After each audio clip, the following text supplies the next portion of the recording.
Tenemos ya los manteles largos, puestísimos, aquí en la casa, en la cabina de Universo. Recibimos con muchísimo gusto a Juan Villoro, el doctor honoris causa por la Universidad de Colima. Y bueno, recién muy estimulado de todas las felicitaciones, los aplausos, el reconocimiento. Él dice inmerecido, claro, uno siempre, ¿no? A título personal de sus logros, pues que le cuelguen las medallitas los demás, ¿verdad? Pero lo recibimos con mucho gusto. Bienvenido. Muchas gracias, muy contento de estar contigo. Qué bueno, Juan. Fíjate que, bueno, escuchamos varias reflexiones importantes cuando se recibe un premio de esta naturaleza, pues encontramos palabras que son muy esperanzadoras, que también a veces son muy reflexivas. Tenemos muchas cosas en las que pensar, que es producto de la labor de las y los escritores. Y en este caso, pues con este reconocimiento, pues tú haces también algunas observaciones muy importantes. Por un lado está la vinculación con Colima, esta relación con la flecha colimense, pues la relación con Alberto Isaac y todo lo que nos contaste en tu discurso, pero también hay un vaso comunicante muy importante con una preocupación que tú estudias ya desde hace algún tiempo que tiene que ver con cómo se mueve el mundo.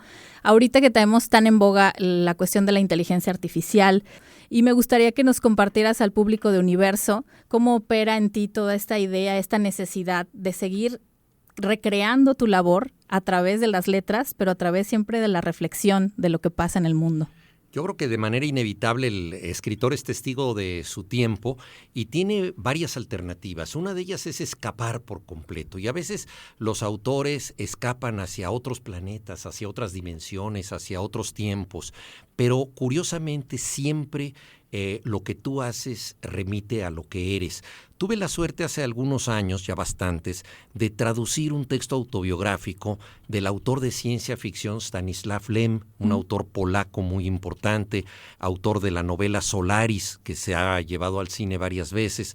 Y en esta autobiografía, él contaba cómo, al imaginar mundos lejanos de otras épocas en un futuro muy distante, estaba implicando cosas muy personales. Y la amenaza que él sintió durante la Segunda Guerra Mundial en el gueto de Varsovia se reflejaba con una paranoia que se sentía en el espacio exterior. Entonces no podemos escapar a lo que somos ni dejar de rendir cuentas de eso. A mí me llama mucho la atención que de pronto hay una labor inherente al oficio de escribir que tiene que ver con que a los escritores de pronto les preguntamos como si tuvieran como una bola de cristal y pudieran pronosticar el futuro. ¿Qué ves para México en tantos años? ¿No? Es una pregunta que suelen hacer quienes hacemos entrevistas.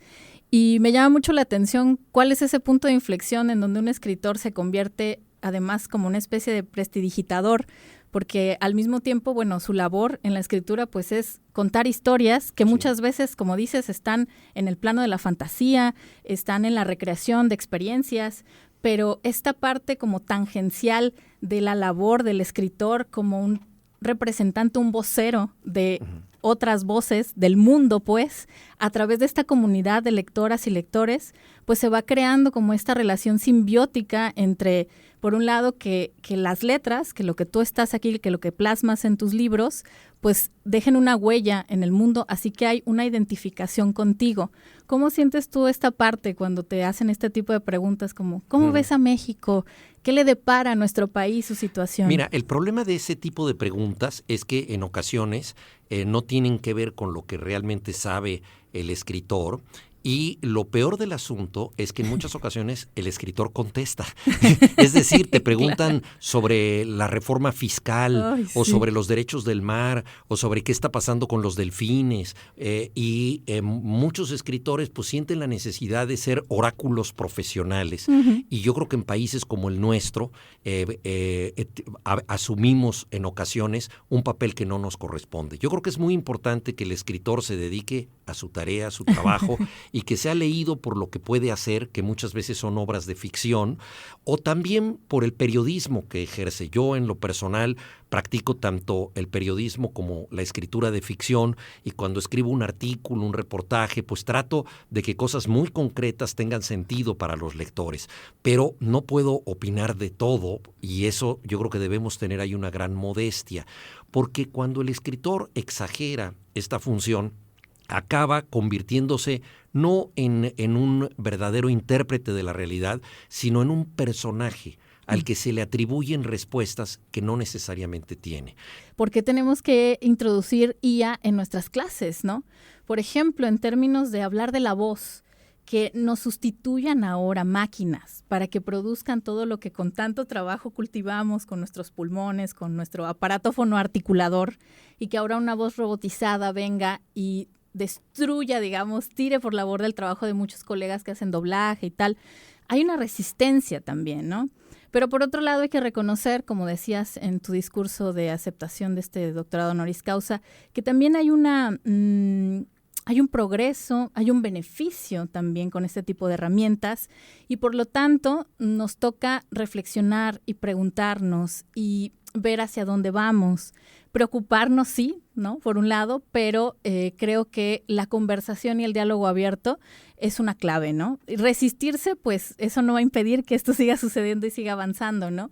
En ese sentido también las reflexiones vertidas en este libro particularmente parten entonces de toda esta noción que tú tienes de seguir compartiendo con el mundo y de seguir hablando a lo mejor de cosas que no sabes del todo, pero que continúas investigando sobre ellas. Sí, en No Soy un Robot yo tuve que hablar con personas muy distintas, desde astronautas hasta espías, ya sea en diálogos directos o a través de lecturas.